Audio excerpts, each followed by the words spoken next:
sobre el tema de la colegiación. La primera fue publicada en el 98, pero fue parte del debate en 1996, 2 años después de la aprobación del Tratado de Libre Comercio, que fue precisamente este hecho lo que originó el debate con respecto a la colegiación. El Tratado de Libre Comercio, en uno de sus anexos, el 1210.5, se llega a acuerdo entre Estados Unidos, México y Canadá respecto a la liberalización de los servicios profesionales. Es ahí donde comienza el debate con más energía, pero en sectores muy localizados de los abogados, sobre el tema de la colegiación obligatoria. Así se le ha llamado siempre. A mí no me gusta el nombre de colegiación obligatoria, prefiero nombrarla como colegiación de derecho público, que es lo mismo. Lo obligatorio, enfatizar en lo obligatorio hace que se le rehuya, porque a nadie nos gusta que nos obliguen. Bueno, en el anexo 1210.5 se establecen las directrices respecto a la liberación de servicios profesionales y la manera como se van a otorgar las licencias, las cuales serán otorgadas por un órgano del Estado, y cómo se va a hacer la certificación. Obviamente que el debate se da porque en Estados Unidos y Canadá existe un sistema de colegiación de derecho público, y en México no ha existido todavía una cultura de la colegiación. Ese es el tema precisamente de la investigación que realizo, y que por cierto traigo aquí unas revistas. Quisiera que quedaran en manos de líderes de colegios. Esta es de parte de nuestro director de la Facultad de Derecho, el doctor Manuel Acuña, y bueno, los que no alcancen, yo creo que también se pueden enviar posteriormente por correo. Bien, en España la colegiación de derecho público surge a finales del siglo XIX, y para lograrse se dan luchas. Es resultado de demandas sociales por parte del área de la medicina y, curiosamente, de los jueces. El líder de los jueces, de apellido Zapatero, el juez Zapatero, encabeza un movimiento porque no estaba permitido a los jueces la colegiación, y se puede establecer por ellos muy claramente, ellos pueden establecer claramente que la colegiación es una institución jurídica diferente a cualquier otro tipo de asociación.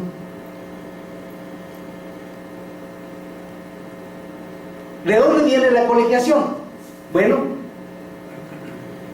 pues es una práctica que se encuentra en la Edad Media, precisamente en las corporaciones medievales. La jerarquización que existe en el ejercicio de los diferentes oficios. Ustedes esa historia la conocen.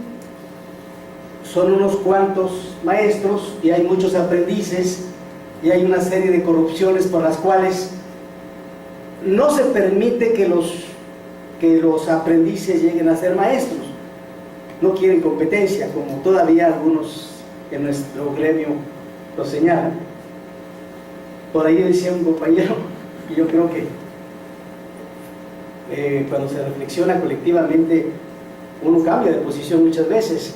Él decía, no, pues yo como profesor no les puedo enseñar a todos mis alumnos, porque si no, los voy a tener de competidores. Y bueno, esas cosas obviamente existen.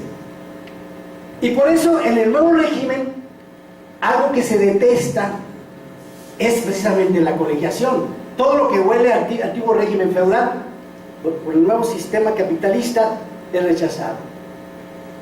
De ahí que poco a poco vuelve a surgir la colegiación, pero no con el peso que tenía antes.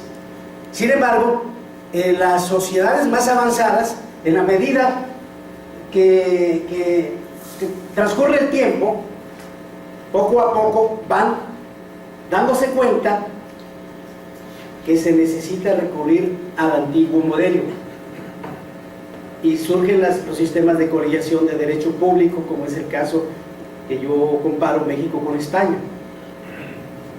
Bueno, en México la colegiación surge por decreto. Por decreto surge un sistema de colegiación de derecho privado, después de que formalmente teníamos un derecho de colegiación de derecho público.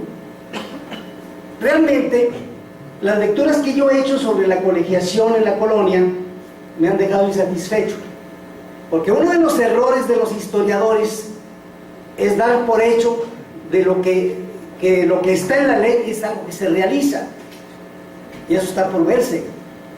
Porque una cosa es lo que se establece en una ley, y otra cosa es si esa ley tiene realmente positividad, si realmente se aplica.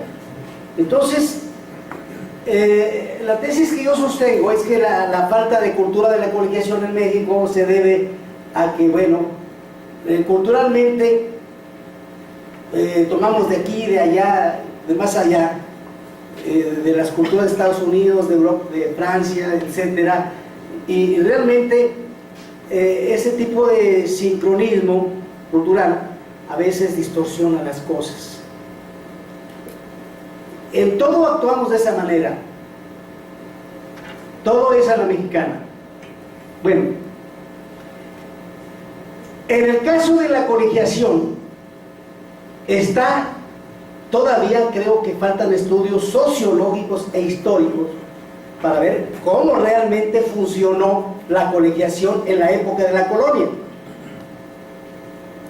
Recuérdense que los mexicanos somos genios para hacer como que cumplimos la ley. El famoso obedézcase, pero no se cumpla. Nunca decimos que no al poder.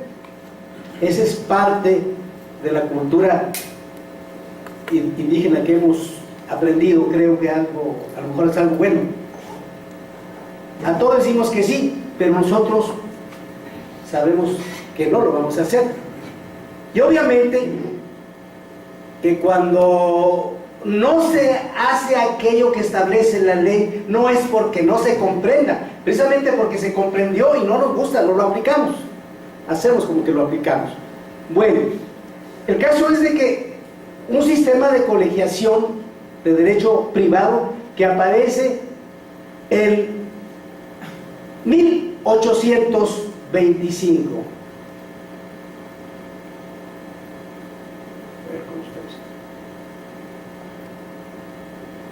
Bueno, la fundación, en el caso de Nuevo León, se dice que quedó legalmente constituida por la convocatoria del gobernador Genaro Garza García el 16 de septiembre de 1877, 52 años después del decreto que ordenó que se estableciera un colegio de abogados en cada estado. Ese es un dato que no se conoce. No obstante, el Colegio de Abogados de Nuevo León, donde estamos nosotros, los que organizamos este evento junto con esta prestigiada institución, pues ahí se dice que este colegio de abogados de Nuevo León se fundó en 1825, cuando no es así, se fundó en 1958. ¿Por qué tenemos que mentir? Yo creo que la necesidad de mentir es parte de la voluntad de poder.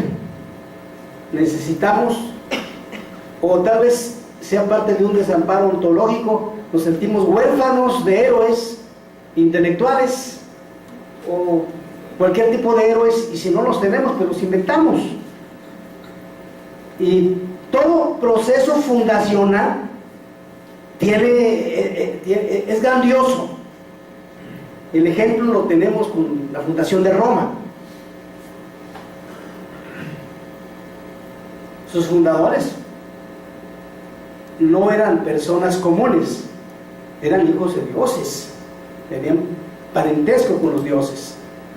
Entonces también eso es normal, no es algo particular de un colegio, pero si queremos conocer los procesos sociales, si queremos entender el futuro, tenemos que comprender el pasado,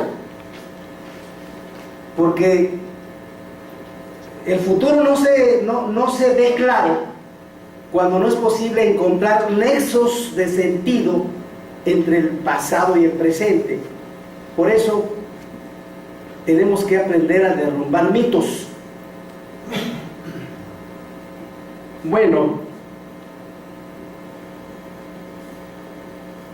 14 años después, el 9 de abril de 1891, el rector de este colegio, Carlos F. Ayala, propone a la asamblea del Colegio de Abogados de Nuevo León, pues que se desintegre, que desaparezca definitivamente. ¿Cuál era el argumento? Pues que carecía de objeto. Este es cita textual de un documento del Archivo General del Estado, que carecía de objeto la existencia de la institución por no cumplir los fines señalados en las leyes, como lo era la coordinación de las academias y la difusión del derecho, aspecto que ya era satisfecho por los catedráticos de la Escuela de Jurisprudencia.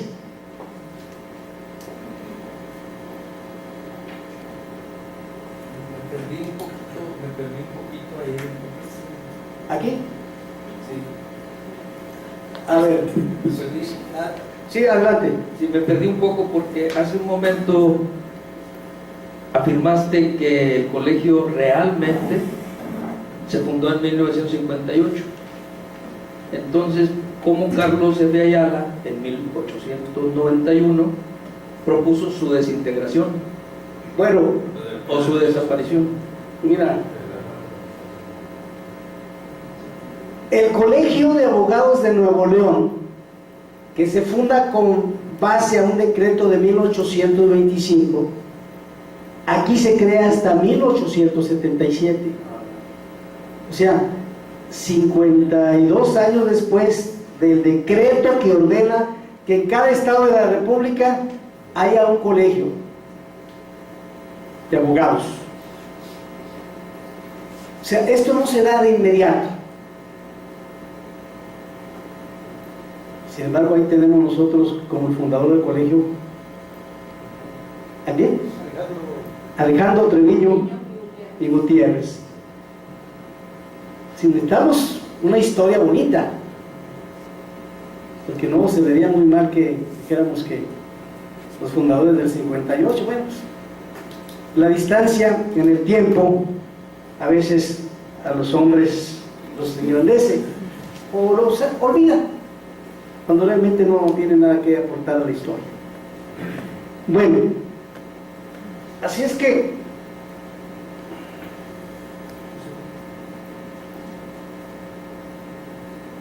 entonces el argumento para cerrar el colegio ya dijimos cuál es. ¿Qué pasa aquí? Pues que realmente en el siglo XIX no se entendía lo que era la colegiación.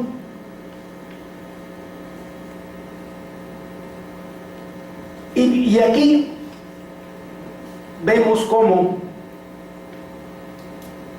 la palabra colegio tiene varias acepciones. El colegio originalmente es un órgano disciplinar de las universidades en la Edad Media, el siglo XII, para disciplinar la conducta de los estudiantes que eran revoltosos como ahora, se pasaban la raya, y de los profesores. Entonces surge como un órgano disciplinar. Después colegio,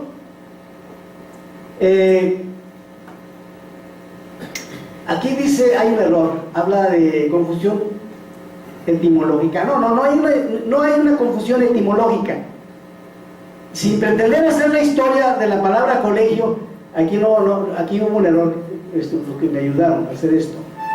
Hay una confusión respecto a lo que es la colegiación, porque por colegiación, los abogados que cerraron el Colegio de Abogados de Nuevo León entendían una institución privada de enseñanza religiosa o secular. La primera de estas grandes instituciones, por ejemplo, pues es el Colegio de Francia, que surge al lado de las universidades como instituciones privadas. Eso era lo que entendían ellos. Pero luego después aparece el colegio como un órgano disciplinar y de formación práctica y actualización teórica de los profesionales, en el que la profesión debe ser el eje central de la consolidación de los intereses de los profesionales.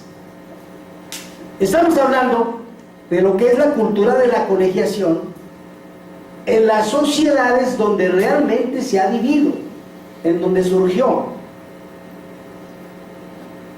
En nuestra cultura no existe.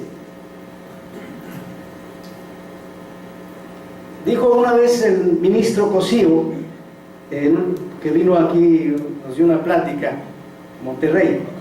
Algunos de ustedes, no sé si estuvo ahí, se acordará. Dice, si en México ha existido la colegiación obligatoria, los abogados hubiéramos sido miembros de la CTM. ¿Sí? Porque ese es el tipo de corporativismo que se conoce en México, un corporativismo de Estado, donde existe una organización no horizontal sino vertical. Y los colegios son otro tipo de corporaciones de carácter societal.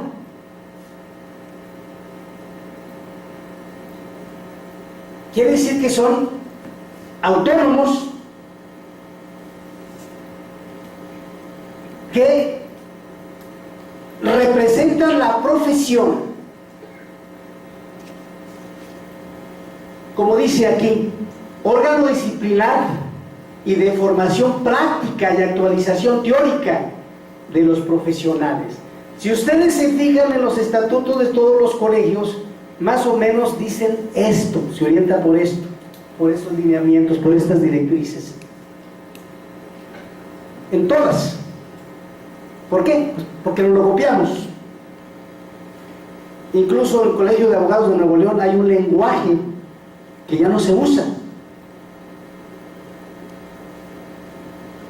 Y bueno, simplemente nuestros antepasados colegas, algunos ya fallecidos, casi la mayoría, pues no sabían nada de colegiación.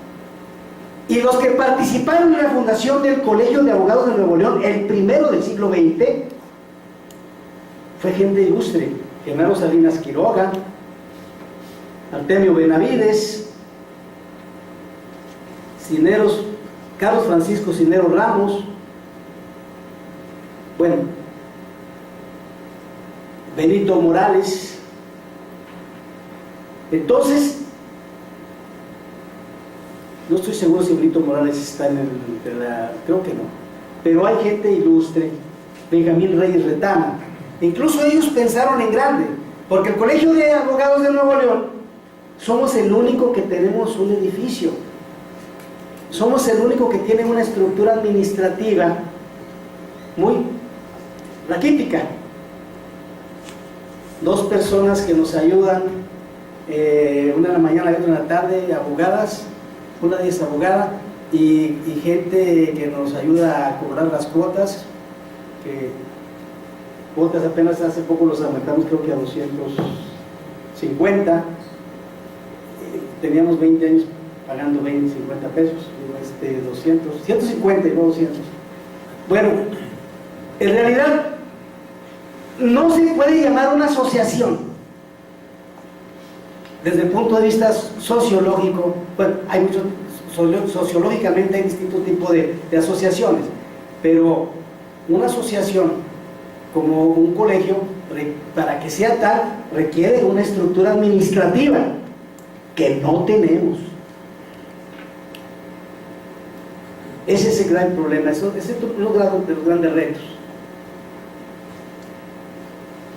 Entonces, en los fines de la colegiación, que todos coincidimos, es defender los intereses gremiales, defender los intereses profesionales, que es la actualización teórica y práctica permanente, y cuidar que el ejercicio de la profesión se realice con estricto apego a la ética profesional, que aquí solamente, como lo dijo el que me antecedió la palabra, pues solamente existe los cuadros que ponemos allí en la pared, para que nuestros clientes vean que nosotros tenemos una ética. Pero coincido completamente con esta posición. La deontología, el ethos de una profesión, no se adquiere por osmosis. Es un proceso largo de formación que se necesita para que se introyecten cierto tipo de valores. Es un proceso largo.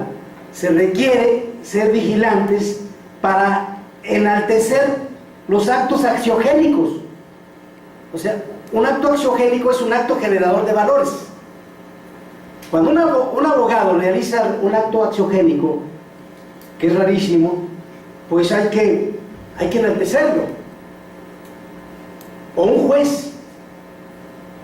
Uno de ellos, un acto axiogénico me pareció importante, que no se le dio la importancia que merecía, es el caso de una persona egresada de aquí, Graciela Bucanas, que llegó a ser presidenta del Tribunal Superior de Justicia del Estado en contra del candidato propuesto por el gobernador.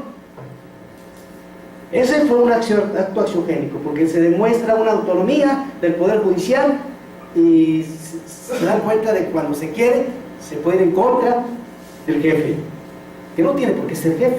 Se supone que mandé. Es un servidor público. Claro, igual que el otro, pero no lo vemos así, claro que no. Bueno, no vemos los actos también que actúan en contra de la ética profesional, no los denunciamos. En el colegio en el que estoy, nunca hemos podido aplicar una sanción, nunca hemos podido disciplinar. Primero porque se van, o sea, actualmente como funcionan los colegios, no se permite realizar los fines de la colegiación. Bueno, entonces estamos, yo... Es que no me puedo quedar con la duda.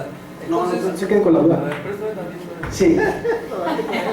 Está bien, adelante, Javier. Es que, si te entiendo, dices, no hemos podido aplicar un acto disciplinario a uno de nuestros miembros porque se va.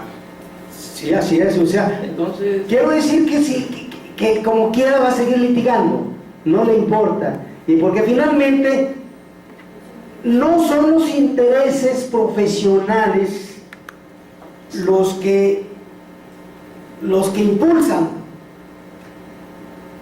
los intereses de la profesión no son el eje central de Pero la no actividad sería de los colegios. un acto de congruencia del colegio hacer lo necesario Ujú. en el acto disciplinario y no importar si se va o no, porque entonces yo podría pensar, ¿me interesa tener el mayor número o cómo? No, entendí el no. planteamiento. No estoy diciendo así. No estoy diciendo eso. Bueno, ahorita a ver si coincide la pregunta. Adelante. Yo quiero entenderle el hecho de que ahorita haya colegios están de una manera atomizada. Cada uno de los colegios tiene, aunque sus cláusulas no pueden ejercer la corrupción porque no están precisamente regladas desde una normatividad más institucional. Entonces, yo quiero entender que precisamente a eso vamos, a que no sea el presidente del colegio quien tenga que aplicar la medida disciplinaria desde su estructura interna, sino hacia lo que es, en este caso, la institucionalidad por normativa superior. Tiene que ser un órgano del colegio. Y funcionaría mejor porque vamos adaptándonos a un marco normativo más formal, que es lo que se requiere. Sí, pero se trata de que sea un órgano del colegio el que discipline, no fuera del colegio. Además, si un colegio tiene esas facultades, obviamente que todos los actos del colegio son actos de autoridad y pueden ser impugnables ante el Tribunal de lo Contencioso Administrativo, como sucede en otros países. O sea, hay defensa. Bueno, no se aplican, a lo mejor lo expuse mal. No quise decir que no se aplica el código de ética, además no teníamos ni código de ética. Por primera vez tenemos un código de ética en este periodo. Me tocó participar en su formulación. Pero otra cosa importante, un código de ética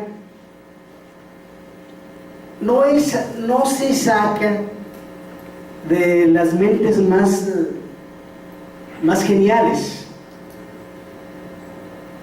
Tiene que ser algo que surja del grupo de profesionales, de una práctica profesional colegiada. O sea, no es algo que venga de fuera. Sí. No deberían venir de los clientes. ¿Mandé? No deberían de venir de los clientes o de quienes utilizan el servicio. Sí, claro. El código. Por eso, en materia de deontología, hay principios deontológicos sectoriales y principios deontológicos universales. Los principios deontológicos universales, obviamente, que son para todas las profesiones, pero cada profesión, en nuestro caso, cada profesión jurídica, la de abogado, la de agente del Ministerio Público, la de juez, es una deontología diferente. El abogado sí tiene que regular éticamente el tema de la relación con el cliente. Por ejemplo, si yo fui abogado de la Coca-Cola y después dejo de ser abogado de la Coca-Cola y me contrato a la Pepsi, y entonces aquí no le pensamos, es un cliente y el cliente que llega no se va, yo lo agarro. Pero ahí tendríamos que pensar en el cliente, tenemos que pensar en la ética profesional y obviamente si la Coca-Cola dice que yo no participo, tengo que informar a la Coca-Cola que a mí me han contratado la Pepsi para demandarla. Si no es así, entonces yo no puedo aceptar ese cargo. Si un cliente me deja a mí como abogado y va con otro abogado, yo tengo que informarle al colega, y sobre todo si ya pagó sus honorarios. Y una razón, si no hay problema, debo agarrarlo. O sea, nada de esto, pero no son reglas que tengan que estar fuera que tengan que ser diferentes. Miren, en la sociología jurídica, Gurbich, por ejemplo, siguiendo la escuela de Durkheim, habla de normas jurídicas de interpenetración y de interdependencia. La ética profesional son reglas de impenetración, porque no nos ve como diferentes, ve como iguales a un grupo. En los de interdependencia se ve con desconfianza. Y por eso yo sí